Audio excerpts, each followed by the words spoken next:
Yan ang ating merienda. Sarap. Thank you, Lord.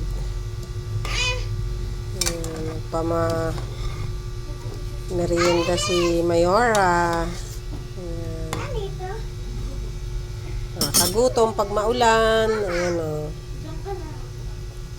Yung mga nagugutom dyan. Ano bang inyong meriendang ginawa ngayon? Araw-araw tayo maulan. Ano, ingat po yung mga nagtatrabaho pa.